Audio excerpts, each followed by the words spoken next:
राधे राधे महाराज जी, आपके चरणों में कोटि कोटि प्रणाम।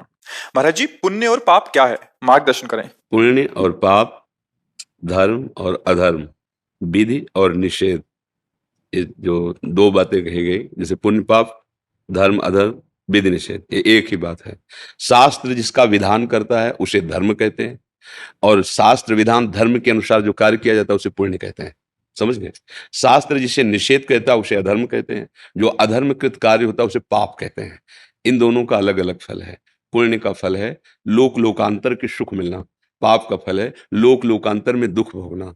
समझ पा रहे हैं आप? हाँ। अब इनका जो प्रभाव है उससे हमें मुक्त होने के लिए मानव जीवन मिला है। केवल पशु जीवन में ये दोनों विशेष रूप से लागू होते हैं। उनका देखो, एक कुत्ता है कि गली में मारा घूमता है, एक है कार में, उसको गोद में, उसका पुण्य आ गया। एक मनुष्य बहुत मेहनत करता है चैन से भोजन पाने को, एक आदमी है कि कोई मेहनत नहीं करता, अरबों खरबों रुपया, ये उसका पुण्य है। एक आदमी बहुत संभाल के चलता है पर बहुत दुख है, बहुत विपत्तियां हैं, ये उसके पूर्व पाप का फल आ जाता है। तो दुख और सुख इनका फल है, लेकिन ये दुख सुख दोनों टिकाऊ नहीं है। हमें मनुष्य जन्म मिला इन दोनों से ऊपर उठने का, पाप पुण्य से, धर्म अधर्म से, उनके परिणाम दुख सुख दोनों से ऊपर। वह भगवान का आश्रय लेकर जो भी कर्म धर्म युक्त हैं उन्हें भगवत अर्पित कर देना और नाम जप करना, ये फिर आपको विधि निषेध से, धर्म अधर्म से और पाप पुण्य से ऊपर उठा देगा। भगवान स्वयं करे सर्वधर्मान परित्यज्य माम एकम शरणम व्रज।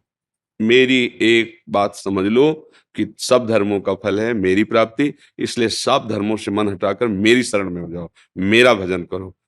आश्रय भगवान का, आचरण पवित्र और भगवत समर्पित, हम पाप और पुण्य दोनों के बंधन से मुक्त हो जाएंगे। नहीं तो यहाँ ना पुण्य सहायक है, ना कोई हमें सुख देने वाला है। चंद दिनों की बात, जैसे एक अच्छा स्वप्न ऐसे स्वर्ग है। चंद दिनों के लिए पुण्य के प्रताप से स्वर्ग मिलता है, वहां भोगे, फिर पुण्य छीणे मृत्यु लोके विसंति।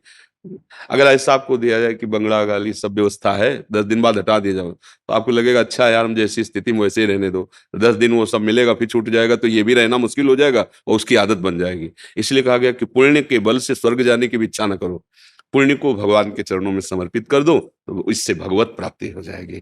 तदर्पिता अखिलाचारिता, जितने आचरण हैं वो पवित्र हो और वो भगवान को समर्पित कर दो। महाराज जी, जो किए हुए पापों का बोझ है उसका, उसी के आगे श्लोक में पूरा आधा श्लोक कहा, सर्वधर्मान परित्यज्य मामेकम शरणम व्रज। तो अहम त्वाम सर्व पापेभ्यो मोक्षयिष्यामि मा शुचा। जो दूसरा तुमने प्रश्न किया, इसका है कि सारे पापों को मैं नष्ट कर दूंगा।